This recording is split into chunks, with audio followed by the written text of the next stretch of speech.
Estás escuchando Táctica y Sistemas, un podcast de The Coach's Voice.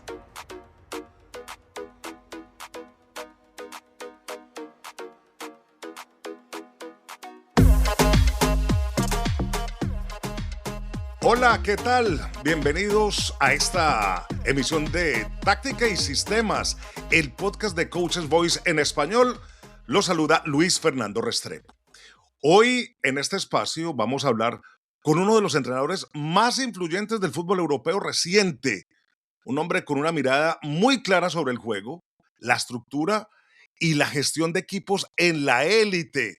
Ha estado en varias ligas europeas y del mundo. Pero antes de entrar en contacto con Julen Lopetegui, nuestro invitado especial, saludo a Álvaro Romeo, jefe de contenidos de esta casa editorial de Coach's Voice. ¿Qué tal, Álvaro? ¿Cómo estás? Hola, muy bien, Luis Fernando, con muchas ganas de hacer este podcast, la verdad. Claro, es que el invitado es especialísimo, por llamarlo de alguna forma. Y también tenemos a Héctor García, el redactor en jefe de Coach's Voice, quien también estará con nosotros en esta entrevista. Hola Luis Fer, hola Álvaro, bien, con muchas ganas de esta entrevista, de conocer la trayectoria de Julen allí en Qatar, así que adelante. Sí, claro, y como todo el mundo sabe, el próximo Mundial 2026 de Estados Unidos, México y Canadá tendrá como selección participante a Qatar. Selección que ya estuvo presente hace 4 años en el campeonato como anfitriona, pero en esta ocasión llegó por primera vez en su historia por méritos propios, por la clasificación. Y eso lo ha logrado un técnico que conocen muy bien los que siguen este planeta fútbol. Y es un hombre de gran prestigio. Julen Lopetegui, ¿qué tal, Julen? ¿Cómo estás? ¿Cómo te va? Hola, Luis Fernando. Pues muy contento de estar aquí contigo, con Héctor y con Álvaro para tener una bonita charla de fútbol, que es lo que más nos gusta. Julen, lo primero es, ¿por qué Qatar? ¿Por qué luego de estar aquí en el West Ham, en la Premier, decides tomar nuevamente una selección, como lo habías hecho anteriormente, pero esta vez con un destino un poco exótico? ¿Por qué Qatar? Pues sí, es una pregunta que me la han hecho muchas veces y la respuesta es muy sencilla. ¿Y por qué no? Realmente a mí y a mi cuerpo técnico nos ha movido siempre los retos complicados, los retos que nos obligan a resetear muchas cosas, a intentar ser capaces de seguir evolucionando y mejorando como cuerpo técnico. Y el reto de meter a Qatar en un mundial era mayúsculo, era diferente, una cultura diferente, un fútbol diferente, futbolistas diferentes también en cuanto a mentalidad y competición. Y entendíamos que era difícil, pero también era excitante la posibilidad, ¿no? También, ¿por qué no decirlo?, con un escenario final de poder, aunque era complicado, de poder tener la ilusión de disfrutar y competir un mundial. Y en este caso, pues eso fue lo que nos movió. Es cierto que hace varios años también tuve una posibilidad de poder venir a Qatar, los conocía un poco, ellos siguieron insistiendo durante tiempo y en este momento, pues entendimos que era un momento propicio para dar ese paso. Y para tratar de tener una experiencia muy potente a nivel profesional, muy exigente y diferente. Pasar de una liga con todos los recursos, con todos los focos, con todo el conocimiento, con toda la competitividad como en la Premier League, tú estuviste en el banquillo últimamente del West Ham, a Qatar, ¿fue muy duro el cambio? ¿Encontraste algo en qué estado? ¿Muy atrasado, medianamente atrasado, avanzado? De pronto muy desconocido para el mundo occidental. ¿Qué encontraste? No, a ver, desconocido sí, atrasado no. La ilusión por el fútbol que se vive aquí en estos países en general es exactamente igual que la que se vive en Europa. Hay una emoción, ilusión y gusto por el fútbol muy grande. Y también una gran inversión, ¿por qué no decirlo? Qatar es un país que ha invertido muchísimo sobre todo en facilities. Es por eso que fue capaz de organizar un mundial en una misma ciudad, algo inaudito en el mundo, y paralelamente, lógicamente, con la ilusión de seguir creciendo futbolísticamente en un país que no se nos olvida que hay 300.000 cataríes, en un país de 3 millones de personas, solamente hay 300.000 cataríes, con lo cual la complejidad a nivel de poder tener futbolistas y elegir futbolistas a nivel de cantidad y calidad es grande. Pero no por eso hay menos ambición, ilusión, pasión y excitación por poder jugar. Entonces, eso nos movía. Y a partir de ahí entendíamos que cada lugar, cada competición, cada país es una cultura futbolística diferente. Y creo que eso exige una adaptación muy grande por parte nuestra, como cuerpo técnico, por parte mía como entrenador, por entender el tipo de futbolista que tenemos entre manos, el tipo de mentalidad que tenemos entre manos y tratar de gestionarlos de una manera diferente. Creo que esto también es un soplo de aire fresco para nuestro staff, una exigencia diferente y era un reto, ¿por qué no decirlo? Un reto muy grande y a eso vinimos. Y fue un conocimiento permanente, diario, de algo diferente. Tú lo has explicado bien, pero no por eso peor, simplemente diferente, con unos protagonistas, unos jugadores diferentes, de una capacidad diferente, de una mentalidad diferente, pero con la misma ambición e ilusión. Y nosotros hemos tratado pues de adaptarnos rápido primero a ellos y ayudarles a conseguir un objetivo que nunca se había conseguido en el país, ¿no? Eso es lo que... ¿Qué tipo de materia prima encontraste? A ver, talento humano muy grande, a nivel de país, a nivel de predisposición de todo el país, de toda la gente, un talento humano muy grande en ese aspecto. Es cierto que la condición futbolística de los jugadores que no han jugado en otras competiciones más que en la de Qatar es diferente a la que podamos nosotros. Por eso hablaba de una adaptación muy grande. No tiene nada que ver con los jugadores que nosotros hemos manejado en Europa, a nivel físico, a nivel técnico-táctico también. Entonces, por eso hablaba de una adaptación, primero a lo que tú tienes realmente y luego a los objetivos que tienes que conseguir, ¿no? Y en esa adaptación, pues hemos tenido que ser capaces de entender más que lo que queremos hacer, lo que podemos hacer y debemos de hacer, ¿no? Y esa ha sido una máxima que hemos tenido desde el primer día, desde que llegamos aquí. Adaptación permanente a una realidad diferente, pero no menos exigente. Cuidado, eso sí que es importante. O sea, la exigencia del país, de los propios jugadores, de la afición, de la gente, era muy grande, ¿no? Y eso lo sentimos desde el primer día que llegamos. Exigencia en base a ilusión. Y bueno, y eso ha sido un descubrimiento diario y sigue siéndolo, sigue siéndolo. En la manera de sentir su vida, su cultura, su profesión, de dónde vienen a nivel de academia y de preparación, cómo compiten sus equipos en las ligas de aquí, cuántos cataríes juegan por cada equipo en la liga, muy poquitos. Desgraciadamente somos la única selección del mundo en la que los jugadores de la selección no son titulares en sus equipos o muy pocos son titulares. Entonces, todo esto exige sacar brillo al mínimo detalle, ¿no? Y eso sí nos exige, por eso, trabajar mucho para intentar sacar provecho de cada mínimo detalle que nos pueda ayudar a ser lo más competitivos posible. Yo traté de hablar mucho de sueño, ¿no? Es decir, cuando la exigencia va mucho en relación a lo que has conseguido históricamente. Aquí yo nada más llegar, cambié esa palabra por sueño. Es decir, oye, estamos persiguiendo un sueño. Un sueño es algo que nunca has conseguido en tu historia, que estaba difícil, porque teníamos que ganar a Irán el primer partido para conseguir llegar a los playoffs. Irán es, entre comillas, un poco la Brasil de toda esta zona del mundo. Y bueno, y conseguimos en poco tiempo ganar a Irán y conseguir ese objetivo de ilusionarnos otra vez por un playoff, etc. Pero sí, tratamos de hablar mucho de perseguir un sueño, intentando quitar un poco también de presión a los chicos, a los jugadores, intentando que pudieran de alguna manera desarrollar todo lo que tienen dentro sin sentir esa obligación.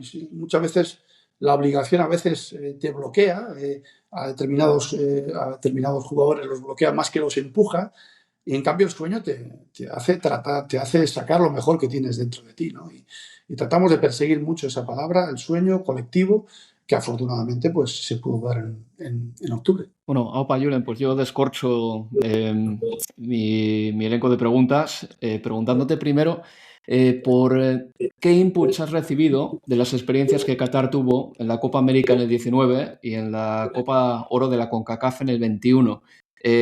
¿Fueron experiencias positivas que ayudaron al equipo a dar un salto de calidad? Me gustaría saber un poco, porque no se suele hablar mucho de esto, ¿no? Sí. Cuando un equipo va a jugar a otra confederación, se supone que es con un objetivo de aprender, ¿no? Llevarse cosas de ahí.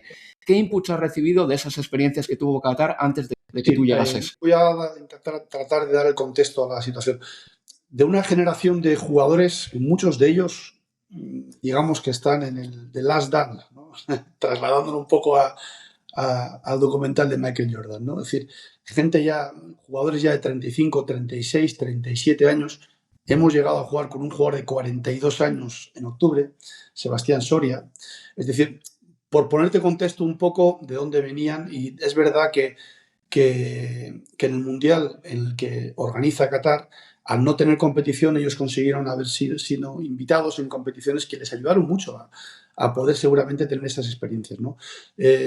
Luego el Mundial, bueno, pues te pone también en tu sitio, porque la realidad de la exigencia del Mundial, y es una parte también importante del ejercicio que tenemos que hacer. Oye, nosotros ahora pues, hemos conseguido algo importante, difícil, con una generación, muchos de ellos que se están yendo, muchos de ellos ya no juegan en sus equipos, antes eran protagonistas. No termina de haber tampoco un cambio generacional importante en ese aspecto, porque es cierto que tenemos mucho menos elenco de jugadores para elegir. Aquí no hay tantos para elegir, es la realidad que tenemos. Entonces tenemos que tratar de optimizar todo lo que tenemos. También nos han acompañado, desgraciadamente, muchas lesiones durante este año. Los jugadores de esta edad, muchos de ellos han tenido muchos problemas físicos. Entonces, este es el escenario actual que tenemos. Entonces, en base a toda esta experiencia que tú comentas, claro que es importante. ¿Para qué también? Para saber lo que somos y desde donde lo que somos, qué queremos construir. Es importante el mensaje un poco que tratamos de lanzar, ¿no? Nosotros tenemos más ilusión y más ambición que nadie. Eso no nos lo puede quitar nadie. Nos hemos ganado por un derecho propio el jugar el Mundial, eliminando a selecciones aparentemente superiores a la nuestra, como es Emiratos, que nos había ganado 5-0 y 1-3 los dos últimos partidos, que había naturalizado muchos futbolistas los últimos 3 o 4 años. Pero ahora somos conscientes de que, oye, cuando sale la bolita de Qatar, pues muchos equipos están muy contentos de que salga esa bolita. Y nosotros no podemos pelearnos con esa realidad. Tenemos que aceptarla y desde ahí ¿qué somos capaces de construir? Es decir, yo creo que es algo importante, ¿no? No se trata de una falsa humildad, no. Se trata de ver la realidad y desde la realidad de lo que somos, que nadie nos quite la posibilidad de poder disfrutar de nuestro sueño y de poder trabajar por ser lo más competitivos posible en nuestro sueño. Va por ahí un poquito el mensaje y lo que estamos tratando de hacer. Lógicamente, toda esa experiencia que tú comentabas, que ocurrió hace mucho tiempo, muchos de ellos ya no están en la selección, eso es cierto. Esta semana hemos tenido desgraciadamente, antes de ayer, una doble negativa noticia importante con 2 lesiones que nos dejan a 2 chicos de 22 y 21 años fuera del Mundial. Chicos que venían a sustituir a estos y que iban a ser importantes, y en forma de lesiones, uno con una lesión de cruzado y el otro con una rotura de órbita del ojo, están descartados por el Mundial. Por eso estamos ahora mismo, aparte de todo el trabajo que estamos desarrollando, con los dedos cruzados porque los chicos que compiten tengan salud y no se lesionen y puedan ser opciones de elección. Sí, Julen, mi pregunta iba por ahí y también por saber si la Federación Qatarí, después de esas experiencias, repito, antes de que tú llegases, evalúa positivamente esas experiencias, el hecho de haber hecho ese viaje transatlántico para jugar en otros sitios. Quiero decir, porque hay algunas selecciones que sí lo han hecho en el pasado, pero ¿merece la pena realmente? Esa sería mi pregunta. No es que quieras sacar el titular, pero sí como una especie de ¿qué te dijeron a ti de eso? No, hombre, que en su momento yo creo que fue una decisión muy inteligente, porque al no tener competición para un Mundial, la mejor manera de prepararte para un Mundial es jugando la realidad de ese Mundial. La realidad la juegas con competiciones como la que acabas de comentar, ¿no? Y seguro que fue una experiencia muy, muy interesante para muchísimos de ellos, ¿no? Yo creo.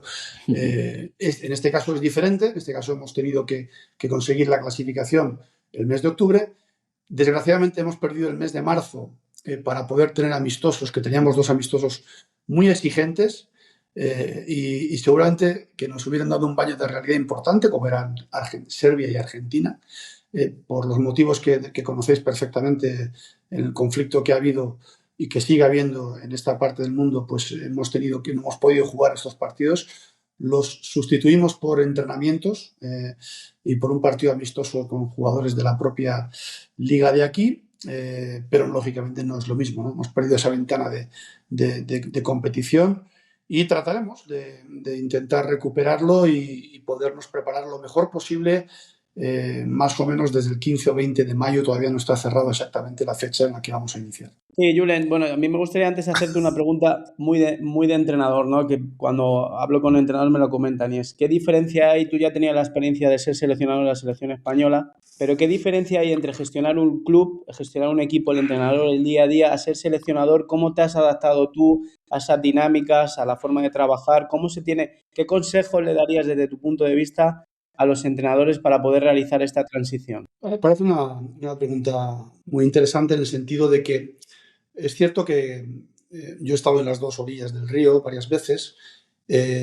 Al final, el entrenador de una selección puede trabajar exactamente igual que trabaja un entrenador de un equipo. Con un matiz, no tienes competición cada 3-4 días, en este caso Sevilla, etc., pues teníamos competiciones europeas cada 3 días o semanales, y compites, tu intervención está mucho más segregada, ¿no? Entonces, yo creo que en todo ese tiempo de preparación de tu intervención como seleccionador tienes muchísimos frentes abiertos donde tú puedes desarrollar muchísimo trabajo, ¿no? Nosotros así lo tomamos desde el principio siempre, ya con la selección española, ahora con la catarí, son diferentes, porque los contextos son totalmente diferentes, pero en cuanto a la preparación de tus intervenciones, te aseguro que al final la intensidad del trabajo te la marcas tú. Nosotros somos 8 o 9 personas en el staff, trabajamos todos los días, hay muchísimas cosas que hacer, que desarrollar, hay píldoras individuales, el cómo intervienes tú en los pocos días que tienes tiene que dar una calidad de intervención muy alta. La calidad muchas veces menos es más, pero para que menos sea más y de más calidad tienes que trabajar mucho previamente para filtrar muchos mensajes, muchas intervenciones, muchos conceptos tácticos y llegar a la píldora ideal y concreta que consideras tú y tu staff para poder intervenir en ese tiempo, ¿no? En ese momento, más luego, lógicamente, la intervención individual con cada chico. Creo que hay muchos frentes donde tú puedes desarrollar y ejecutar tu trabajo como seleccionador. No simplemente, como mucha gente puede pensar, pues simplemente llamo a los que están bien, luego los entreno. No. Creo que al final tu labor de entrenador se reduce a una intervención mucho más esporádica, pero esa intervención creo que tiene que ser de muchísima calidad. Y en esa calidad tienes que trabajar mucho previamente para poder intervenir, a veces de manera individual y a veces colectiva, para lanzar el mensaje que tú quieras lanzar, el que tú consideres que tienes que lanzar y preparar como tienes que preparar el partido. También es diferente a cómo preparabas a España, cómo preparas Qatar. ¿Por qué? Porque los jugadores son diferentes, tu manera de intervenir es diferente, lo que tú propones es diferente, como tú bien decías, Luis Fernando, es diferente, el fútbol lo ves de una manera, luego de otra, tienes que tomar una serie de decisiones. En el fondo es un trabajo igual de intenso, pero que tiene el matiz, lógicamente, el del entrenador de un equipo, es el matiz de la competición diaria, del análisis permanente del rival y la propuesta permanente de competición, y la otra es una intervención mucho más cómo yo puedo llegar a mantener mi relación fluida con un futbolista y abierta para poder, no interviniendo mucho en lo que su entrenador de equipo le dice, pero sí manteniendo fresco lo que yo le pido cuando viene a la selección. Hay muchas maneras de mantener esos vínculos abiertos y luego, sobre todo, insisto, aprovechando los pocos días de intervención que tienes, tratando de que el mensaje que les llegue a ellos sea lo más claro posible. Muchas veces los entrenadores pensamos que por intervenir, por darles una charla de una hora, van a saber más. Y a veces lo que hacemos es confundirles. Que seguramente todas esas horas previas son trabajo mío para llegar a darles el mensaje concreto que de verdad les va a llegar, ¿no? Y eso es un trabajo interesante también. Yo tengo, una pregunta dividida en dos, Julen, si me lo permites. Sí. A ver, Qatar lo podemos definir como un equipo que juega normalmente en bloque bajo, bloque medio, bloque alto, se defiende. Depende qué competición juegue. A eso iba. Si es depende, el jugador catarí está preparado para hacer esos grandes cambios entre partidos, por ejemplo, de convertirse de un equipo de unos bloques bajos a salir agresivamente, a acabar con el contrario, por ejemplo. ¿Lo toman fácilmente? O las charlas y los ejercicios de repetición tienen que ser muy constantes para que ellos lo puedan asimilar? Sí, también es muy interesante lo que estás comentando. Al final, cuando he dicho depende qué competición, contra qué rival. Quizás en la zona donde estamos nosotros aquí, en las competiciones de aquí, nosotros nos toca también asumir a veces la iniciativa y tenemos que ser capaces de llevarla, con lo cual la propuesta es diferente y seguramente ante rivales muy superiores tú no tienes esa capacidad de poder llevar por mucho que quieras la iniciativa y tienes que adaptarte a un radio. Y no solo la adaptación general nuestra también a esa realidad, sino la adaptación, y esta es todavía más difícil y más interesante, es a los chicos que componen la selección nuestra, que en sus equipos aquí son protagonistas o pueden ser protagonistas y sus roles son muy diferentes a los que se les va a pedir en la selección, donde tienen que asumir un rol totalmente diferente. Entonces, esa adaptación de ellos también a un rol diferente no es sencilla, tiene que ser bien explicada, bien entrenada, bien trabajada y tienen que estar convencidos para ejecutarla, ¿no? Es decir, yo voy a ser cabeza de ratón aquí, pero aquí cola de león. Entonces tengo que saber adaptarme a esa nueva realidad futbolística para saber qué tenemos que desarrollar, ¿no? Primero, por eso decía al final, no es lo que quiero hacer, es lo que realmente puedo hacer, ¿no? Y esto también es un matiz importante. Pues seguramente en competiciones, en los momentos del playoff contra Oman y Emiratos, había momentos del partido donde nosotros llevábamos la iniciativa o podíamos llevarla, nos tocaba ser capaces de hacer pues otro tipo de propuestas futbolísticas y quizás ante otros rivales no nos va a llegar para eso. Vamos a tener que buscar otro tipo de respuestas, ¿no? No tiene por qué ser un bloque bajo, pero sí otro tipo de respuestas colectivas. Y eso sí que tenemos que ser capaces de entenderlo y prepararlo de la mejor manera posible para la realidad futbolística que nos vamos a encontrar. Por eso hablaba un poco de que es excitante también a nivel de cuerpo técnico el desarrollar y el moverte en registros totalmente diferentes a los que nos hemos movido habitualmente, y no es cómo yo siento el fútbol, sino cómo yo, sintiéndolo como lo siento, puedo ayudar a este grupo de futbolistas a ser lo más competitivos posible. Julen, se habla de que este va a ser un mundial en el que va a hacer mucho calor tanto en Canadá como en Estados Unidos como en México. Sí. El calor puede tener una influencia muy grande en el ritmo al que se juega. No sería de extrañar ver un mundial en el que los partidos van a ritmo lento y de repente hay explosiones de velocidad de un jugador para romper o para regatear. Puede que vayan por ahí un poco los tiros, sobre todo a ciertas horas del día. Teniendo esto en cuenta, ¿va a tener la temperatura o la climatología algún tipo de impacto en tu selección? Si no de jugadores, sí durante el partido. ¿Esto lo tenéis mirado ya? Sí, hay una cosa, aparte de la climatología, en la zona donde nosotros nos ha tocado jugar, creo que no va a ser de las peores en cuanto a climatología. Evidentemente va a hacer calor, pero sobre todo sí nos preocupa un poco la hora. La hora, los biorritmos de esta parte del mundo son muy nocturnos, ¿eh? Los hábitos son muy nocturnos. Aquí los jugadores entrenan a la tarde, noche, todos. Y eso es algo, dicen, no, pero eso, ¿por qué no lo cambian? No, es que es muy complicado realmente. ¿Por qué? Porque tienes que adaptarte a una realidad social totalmente diferente. Entonces, en esa adaptación nos va a tocar competir al mediodía, a nosotros, por ejemplo. Entonces, nos tenemos que preparar para esa realidad, sobre todo en cuanto a los biorritmos, porque el jugador aquí es la hora que empieza a despertar muchas veces, ¿no? Entonces, bueno, pues nos tocará hacerlo y trataremos de hacerlo con el máximo rigor posible y lo antes posible, ¿no? Pero sí que es algo que nos preocupa, nos ocupa también el poder adaptarnos a esa nueva realidad también, claro que sí. Hasta incluso de pronto les tocará jugar a ellos con polos o con suéter porque les dará hasta frío, ¿no?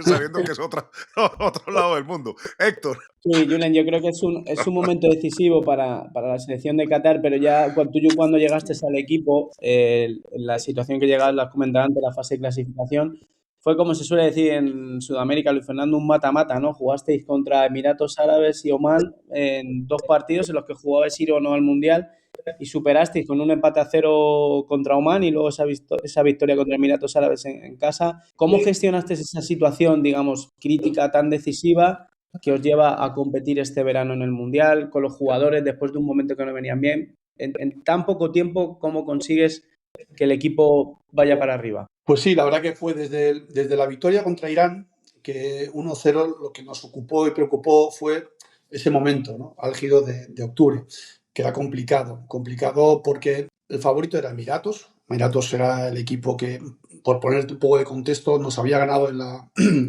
liguilla de clasificación 5-0 en Emiratos y 1-3 aquí, ¿no? Hacía unos meses solamente. Oman nos había ganado en la Copa del Golfo 2-1.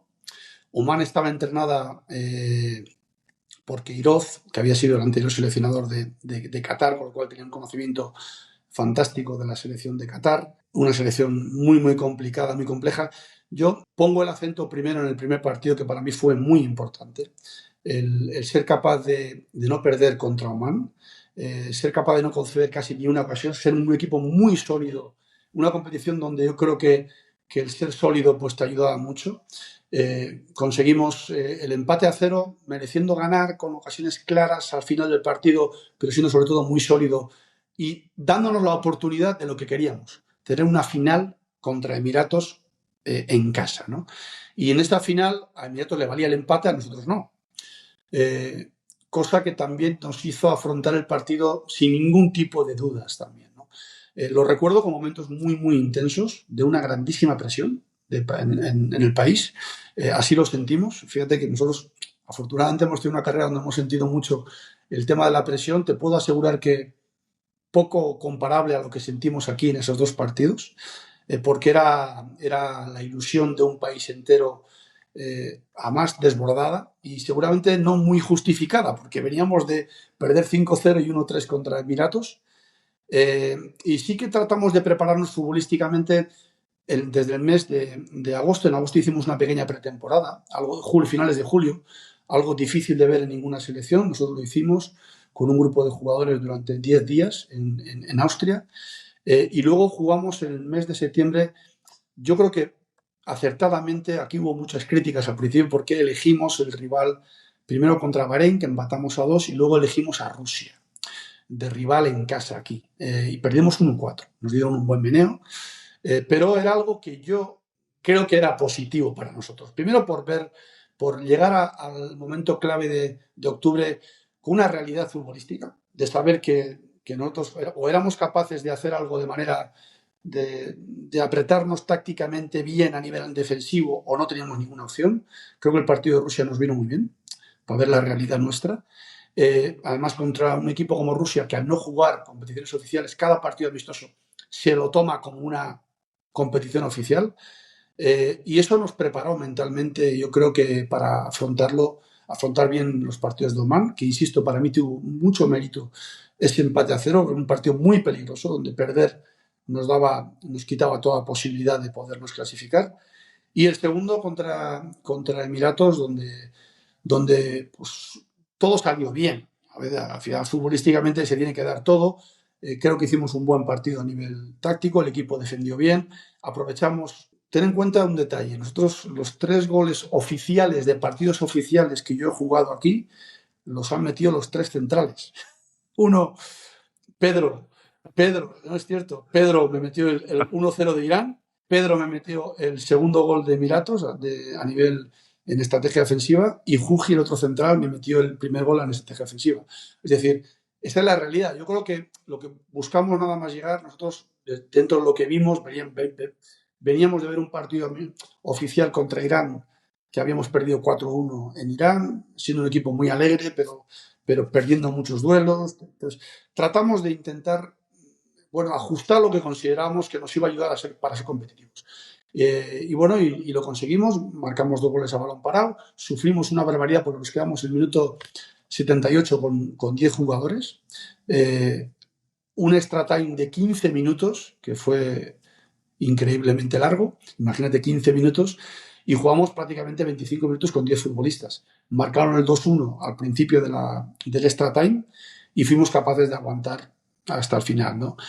Creo que al final se dieron las circunstancias, tuvimos mucho acierto en el balón parado. También eso ocurrió en el momento que tiene que ocurrir, afortunadamente. Creo que defendimos bien y tuvimos ese puntito también de suerte, ¿por qué no?, que hay que tener en esos momentos para poder superar a un rival que, insisto, era el claro favorito del playoff. Sigues escuchando Táctica y Sistemas, un podcast de The Coach's Voice.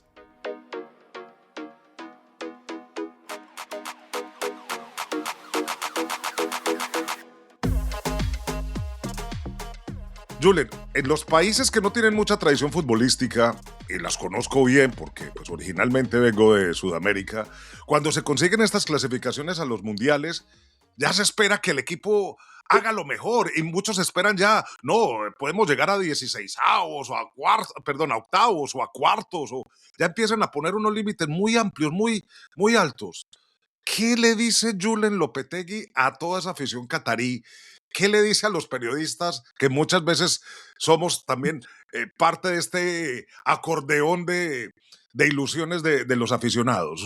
O sea, ¿tú qué les dices? ¿Hasta dónde podemos llegar o cómo los enfrentas? ¿Qué les dices? Sí, eso es totalmente acertado también tu análisis. Es cierto que una vez de conseguir algo que era histórico y difícil y un sueño, a partir del día siguiente de conseguirlo, el grupo no es tan malo, ¿no? Y empiezas a escuchar tonterías de estas, ¿no? Y dices, al final son cosas que tú no puedes controlar. Tú sí puedes controlar que tus jugadores sean conscientes de la realidad de lo que somos, lo que comenzaba, pero no para agachar la cabeza, sino para al revés, para sabiendo lo que somos y sabiendo lo que significa para los rivales el enfrentarse a Qatar y que todo el mundo está feliz y contento de que le ha salido la bolita de Qatar, desde ahí vamos a que nadie nos quite la posibilidad por luchar por un sueño, que nadie nos quite la posibilidad de ser competitivos. ¿Y ahora qué tenemos que hacer para ser competitivos?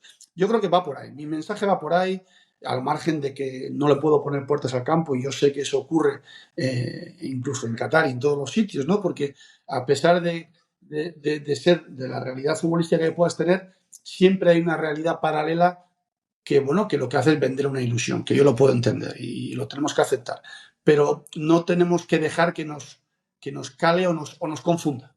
Lo que tenemos que es saber que eso es así y que ahora, pues, oye, ¿qué es lo que nos toca hacer? ¿Qué tenemos que hacer y qué podemos hacer para ser competitivos? Y va por ahí mi mensaje, nuestro trabajo y nuestro día a día, ¿no? Intentando, bueno, pues que toda esa nueva realidad nos empuje y nos haga llegar a dar lo mejor de nosotros mismos. ¿Y cómo ven los rivales? Canadá, Bosnia y Suiza. Y ustedes debutan contra Suiza. Hay una cosa buena en cuanto a los rivales. Que nos tocara el que nos tocara, el rol nuestro no iba a cambiar en absoluto. ¿Por qué? Porque estamos hablando de un mundial, estamos hablando de equipos con una capacidad diferente a la nuestra, la realidad, con equipos con jugadores en las ligas más importantes del mundo. Nosotros no tenemos ninguna posibilidad de que ningún jugador nuestro juegue en esas ligas y lógicamente eso es lo que hay. Por eso al final digo que a mí, cuando me han preguntado, ¿pero prefieres a este? Digo, es que me da exactamente igual, porque nos va a tocar hacer exactamente el mismo trabajo. Entonces, eso sí es importante. Entonces, bueno, pues el análisis de los tres equipos son equipos, bueno, pues buenos equipos. Suiza es un equipo que ya lleva teniendo presencia importante en las competiciones más importantes de manera muy regular, con una estabilidad a nivel de seleccionador y de jugadores muy importante, con una aparición de jugadores jóvenes, con una mezcla de veteranos ya en equipos top muy importante. O sea, es decir, hablamos de un equipo pues muy potente, muy bueno.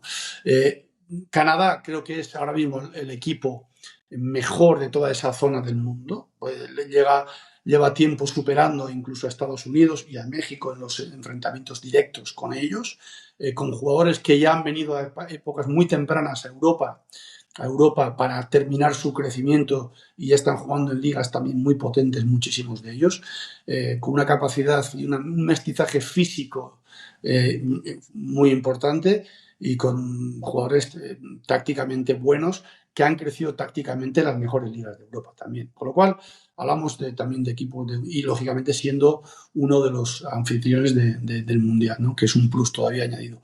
Y luego Bosnia, pues que ha eliminado a Italia. Dice, no, ¿hubieras preferido a Italia? No, digo, o a Bosnia. No. Si Bosnia ha eliminado a Italia es porque, lógicamente, ha merecido eliminar a Italia y porque, lógicamente, se ha ganado el derecho propio no solo eliminando a Italia, sino ganando a Gales también, que era la gran favorita aparentemente en Gales, ¿no? Hablamos de jugadores también de una experiencia internacional muy importante.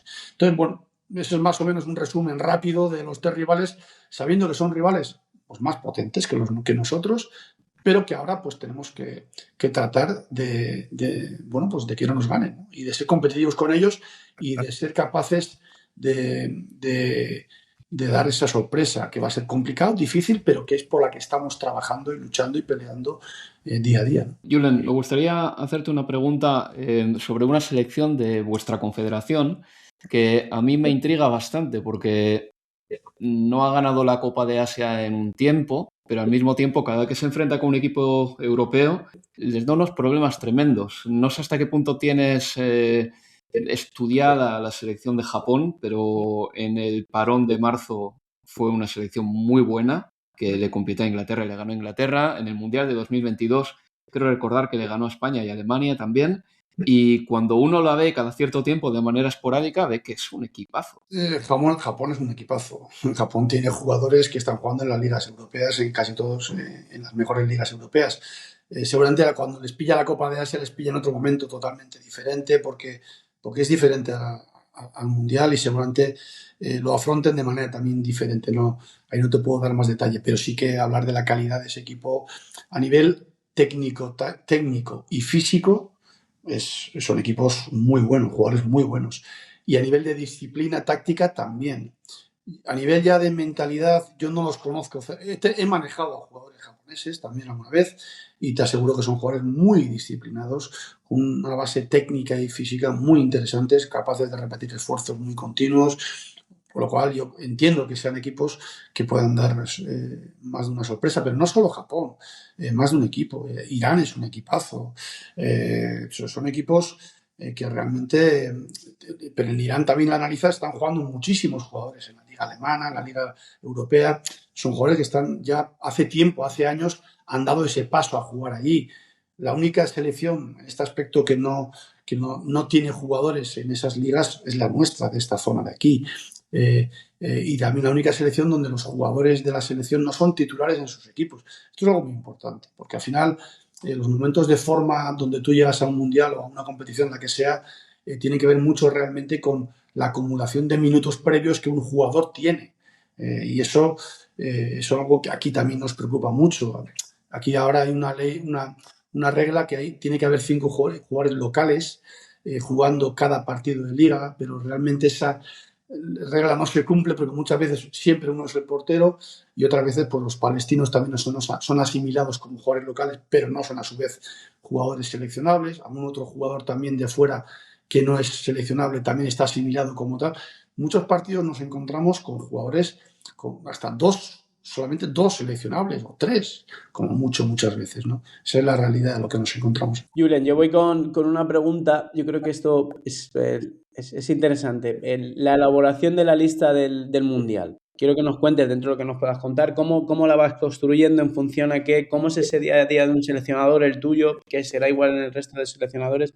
¿Cómo vais construyendo los seleccionadores esa lista de 26 para el Mundial? ¿Hasta cuándo la entregas? ¿Cómo la entregas? Si luego cuando ya la tienes vuelves a rehacerla. Me gustaría que nos contaras ese proceso. Desafortunadamente, en ese proceso en el que estamos, hemos tenido una pérdida muy importante hace 2 días, la última jornada de liga aquí, donde se nos han caído 2 jugadores definitivamente que iban a ser importantes. Además, jugadores que representaban también un cambio generacional importante, que era importante esto. Tanto Hasmi como Anas, 2 chicos muy interesantes, de lo mejorcito de aquí, se nos han caído. Entonces, claro, la primera, ¿cómo lo afrontamos? Con los dedos cruzados para que no haya más lesiones, eso te lo aseguro. Y la segunda, pues intentando estar teniendo presencia en todos los partidos de aquí. Ahora nos vamos, por ejemplo, a Arabia, a Jeddah, donde tanto Al-Sadd como Duhail van a jugar los partidos de Champions, a partido único por todo este conflicto que ha ocurrido, por seguir viendo un poco cómo están nuestros jugadores. Aunque los partidos internacionales, si aquí solamente juegan 5 y los internacionales a veces 1 o ninguno, porque ahí no hay límite de extranjeros, otro problema que tenemos, intentando pues estar muy cerca de la realidad de cada uno para poderlos incluir en esa lista. La lista, desgraciadamente, no es muy amplia, porque no hay tantas alternativas de jugadores. Entonces, tenemos pues, una lista de más o menos 33, 34, 35 jugadores, de los cuales ya se nos han caído bastantes por lesión. Hay otros que jugaron, por ejemplo, en octubre. Del 11 titular mío de octubre, más o menos, para que te hagas una idea, hay 4 que llevan 4 meses lesionados, más o menos, que también son una incógnita de cómo van a estar. El problema que tengo que aquí, que no tienen competición de aquí Solo queda un partido de liga en la liga regular de Qatar. Aquí solamente hay 22 partidos de liga. Entonces solo les queda un partido. Si les eliminan en la competición europea, ¿no? En la asiática de Champions, prácticamente solo le queda la Emir Cup. Pueden jugar máximo 3 partidos de aquí a junio. Todo esto es un problema. Entonces, tratando de estar muy encima de los momentos de forma, minutaje, estados de forma, y luego claramente vamos a traer a un futbolista que no ha jugado, que no está en forma, pensando en ponerlo en forma en ese mes. Eso también nos va a tocar hacerlo porque no tenemos la otra posibilidad, ¿no? A mí me encantaría poder decir, pues todos están en forma y elegimos a estos. No, no va a ser el caso. Por eso hablaba de una adaptación a una nueva realidad diferente, que seguro que va a venir algún chico que entendemos que nos va a ayudar y que tendremos que tratar de ponerlo en forma en ese mes de entrenamiento que tenemos. Entendemos más o menos que desde el 15 de... ahora han conseguido adelantar la final de la Emir Cup del 15. La Emir Cup es una competición muy, muy importante aquí. Están ya en cuartos, hay 8 equipos envueltos y tiene un acceso directo a la Champions directamente el campeón. Es tan importante casi como la Liga aquí también, por poneros un poco el contexto, ¿no? Y termina el 9 de mayo. Entonces, a partir del 9 de mayo va a haber 4 días de descanso y yo calculo que el 15 de mayo estaremos funcionando ya, trabajando con el grupo prácticamente al completo. ¿Qué tendremos? 26 jugadores más 3 chicos jóvenes para que nos vayan ayudando un poco a completar las sesiones y que puedan incluso viajar con nosotros, aunque sepan que no van a formar parte de los 26 finales, ¿no? Básicamente ese es nuestro plan. Bueno, ya para empezar a cerrar esta entrevista con Julen, que nos está dando un insight dentro del fútbol asiático, pues increíble, de Medio Oriente, este invitado especial que tenemos en Táctica y Sistemas, yo ya quiero empezar a cerrar pero con Julen. Nos ha hablado de sus jugadores, cuánto ha sufrido, la adaptación. ¿Cómo llegas tú al Mundial, Julen? Yo he disfrutado, he sufrido, pero he disfrutado. Al final, sabes, los entrenadores disfrutamos en el sufrimiento. Entonces, realmente hemos tenido momentos muy bonitos y en todo este año que llevo ha sido un año muy intenso, muy bonito a nivel... Creo que para mi staff y para mí ha sido un reseteo fantástico como entrenador, de verdad, en muchas cosas. ¿Y cómo llego yo? Pues muy ilusionado, con muchas ganas de poder disfrutar de un Mundial, disfrutar compitiendo, o lo que queremos ser capaces de hacer, sabiendo la dificultad máxima que tenemos, sabiendo que hemos conseguido un sueño importantísimo en la historia de este país, pero que no nos queremos parar ahí, que queremos ser capaces de centrarnos en el partido de Suiza e intentar ser competitivos contra ellos y ser capaces de poder estirar un poco más este sueño, pero con mucha ilusión, con muchas ganas, con una energía positiva y con pasión. Bueno, así estamos. ¿Y por qué has sufrido? Sufrir me refiero en los momentos álgidos de competición, hablo pues en las lesiones, en las inconvenientes, en los momentos donde tienes que tomar el sufrimiento del entrenador, donde tú disfrutas, ¿no? A eso me refería. Muchas veces en esta presión que a veces se ve como un sufrimiento, está también el disfrute de un entrenador. Eso es lo que realmente los entrenadores queremos, esa droga de dosis de sufrimiento para seguir disfrutando. Yo tomando un poco el hilo de lo que preguntaba Luis Fernando, que me ha interesado bastante, querría saber, Julen, tú has dicho que esto te ha servido como un reseteo. Bien, imagino que el reseteo tiene que pasar por mirar a cómo planificabas algunas cosas, igual algún entrenamiento, decir, aquí puedo quitar esto, añadir esto otro, en definitiva, revisar tu propio modelo. Creo que por ahí puede ir también un poco, pueden ir los tiros, no lo sé. Yo, más que revisar el propio modelo, es revisar tus respuestas a algo totalmente diferente, revisar tus respuestas y tu capacidad de adaptación a momentos totalmente diferentes en cuanto a exigencia, a realidad, a contexto. Esto sí que ha sido un reto absoluto. Entonces, a eso me refiero. Eso también, los modelos personales futbolísticos o los revisas diariamente o como decía mi querido David Vidal, camarón que se duerme se lo lleva la marea. Es decir, el fútbol va muy rápido y tienes que estar permanentemente muy pendiente de lo que sucede alrededor tuyo, de cómo puedes mejorar tus respuestas, y cómo puedes atacar mejor, cómo puedes defender mejor, cómo puedes entrenar mejor, cómo puedes llegar mejor a tus futbolistas. Y esto es una de las cosas más apasionantes de nuestro mundo como entrenador. Pero no solo se hace se puede hacer en las ligas de élite, no, se puede hacer en cualquier liga. Depende de tu exigencia, de tu realidad y de tu adaptación. Yo creo que eso es un poco el mayor descubrimiento que hemos podido tener aquí, ¿no? Entonces, por concluir, o sea, creo que la experiencia de intercalar fútbol de clubes con fútbol de selecciones es una buena experiencia, es una experiencia positiva en general, ¿no? Sin ninguna duda. Yo creo que sin ninguna duda. Todas las experiencias son positivas y son enriquecedoras a más no poder.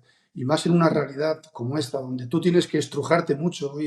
Yo, desde que llegamos aquí, siempre, joder, pero es que esto... No. O sea, nosotros prohibido quejarnos de nada. Al contrario, tenemos que intentar adaptarnos. ¿Qué podemos hacer para mejorar? ¿Cómo podemos...? Va por ahí un poco nuestro ejercicio diario, ¿no? Y eso es sano, es bueno como estar de trabajo y creo que nos hace, creo que más fuertes y mejores. Julen, yo me gustaría preguntarte, a ver si nos ayudas. Se habla mucho de favoritas, de candidatos a ganar el Mundial. ¿Cómo lo analizas tú? ¿Qué selecciones crees que pueden estar en esa recta final por el campeonato? ¿Qué tipo de fútbol crees que vamos a ver? Porque los mundiales marcan también mucho, son el escaparate del fútbol de momento. Ahora es un juego como mucho más dinámico, de transiciones. ¿Qué equipos crees que son favoritos y qué fútbol crees que vamos a ver en este mundial? Yo creo que el fútbol que vamos a ver, antes lo comentaba Álvaro, siempre la climatología te lo condiciona. Tenemos un poco en la retina el Mundial de Clubes que tuvimos no hace mucho, ¿verdad? Y todos tenemos el recuerdo de los ritmos que había en ese Mundial de Clubes, donde se puede aproximar un poco la climatología, un poco la humedad, etc.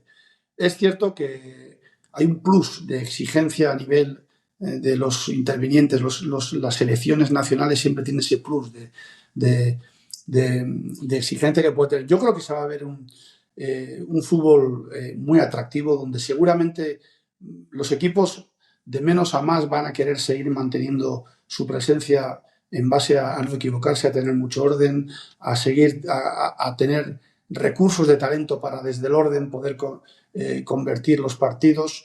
Creo que va a ir por ahí un poquito el tema. En cuanto a los favoritos en un mundial, yo creo que van a estar los nombres más o menos que tenemos todos en la cabeza.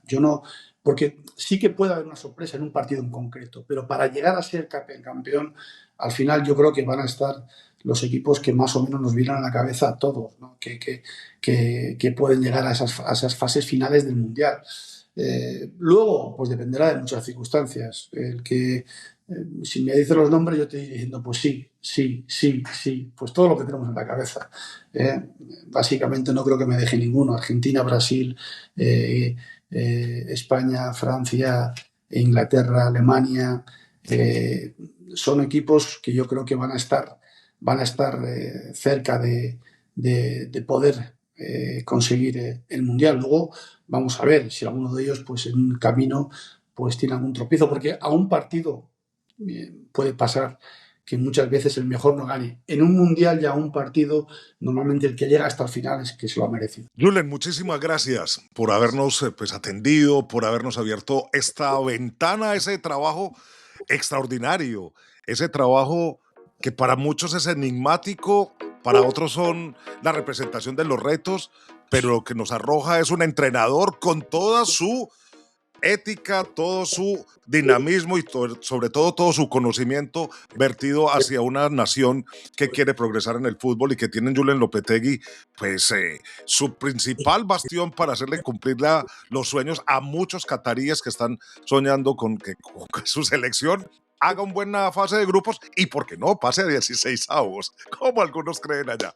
Julen, muchísimas gracias. Muchas gracias a vosotros. Él es Julen Lopetegui, entrenador de la selección de Qatar actualmente. Ha tenido una trayectoria exitosa en equipos como Porto, como en Sevilla, como en Wolves y como West Ham, y quien estaba con nosotros aquí en Coaches Voice en español en nuestro podcast de Táctica y Sistemas, este espacio dedicado a los entrenadores de fútbol. Mi nombre es Luis Fernando Restrepo y los invito para la próxima. Hasta pronto.